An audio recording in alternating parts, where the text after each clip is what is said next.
Tales with Gigi presents The Elves and the Shoemaker.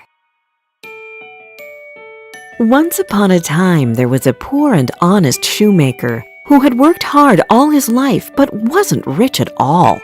No matter how hard he tried, he couldn't save enough for more than just one piece of leather, enough to make only one pair of shoes.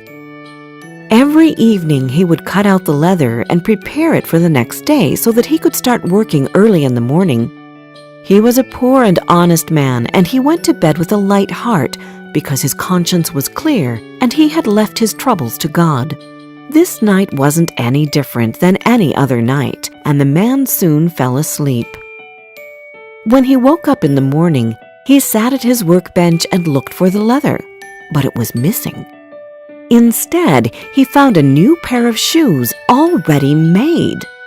The man didn't know how it could have happened, but he knew it was the weirdest thing that had ever happened to him. He looked at how the shoes were made to see whether they had any faults, but no matter how carefully he looked, he couldn't find a single bad stitch. The job was perfect. "A masterpiece," he said.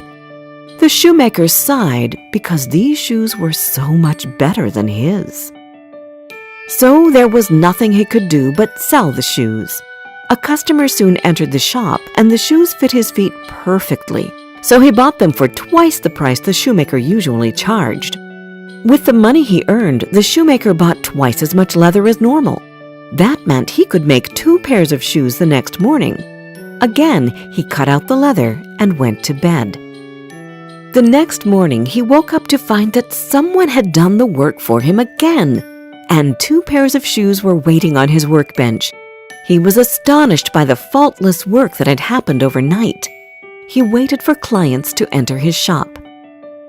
Soon, 2 men came in and bought the shoes. They liked them so much that they paid the shoemaker quite a handsome amount of money. With it, he bought enough leather for 4 pairs of shoes, and just like every other night, he cut out the leather so that it could be ready in the morning. When he woke up the next morning, he saw 8 pairs of shoes, perfectly sewn, polished, and laid out on his workbench. This continued for quite a long time, so long that the shoemaker and his wife became not just well off, but incredibly rich. They had no problems of any sort now that they had enough money to live a wealthy life. A day before Christmas, as the shoemaker and his wife were sitting before the fireplace having breakfast, he said, "I think I want to finally understand who comes every day and does my job for me. The workshop will be closed tomorrow, so I can stay up all night." His wife agreed, and in the evening they left a candle burning in the workshop so that they could see better. At midnight, the man was hidden behind the curtains waiting, when 2 naked elves entered the room. They were so cheerful and so happy that you would think they were Santa's elves. They sat on the shoemaker's bench and started measuring and sewing and stitching so fast that their hands couldn't be seen. They didn't stop for a second until the job was done. They finished long before dawn. As soon as the 2 elves finished their job, they disappeared into thin air. The next day at breakfast, the wife said, "We should be thankful to the dwarves. They have made us rich, and since they started coming, we have no troubles at all. Don't you think it would be a good idea to give them a gift?" "Yes, that's a great idea, but what should we give them?" asked the shoemaker. "They wore no clothes, and it is a pity to walk naked in this cold winter," she replied. "You're right, it is a pity, and it's not very decent either," the shoemaker added.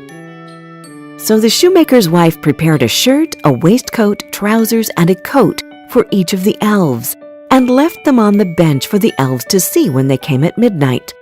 The shoemaker left a pair of shoes for each of them and hid himself. When the elves came, they sat down to work, but they couldn't find the leather.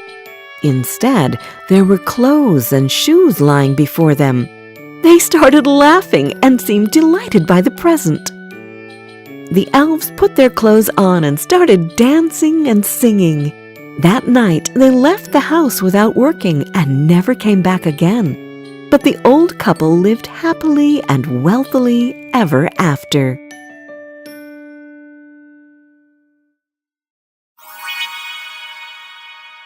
Did you like this story? Download our storytelling app, Tales with Gigi, where you can find more than 30 other fairy tales and fables which can come in handy during feeding time, bedtime, or on road trips. And don't forget to subscribe to our channel. We've got new tales coming out every Wednesday.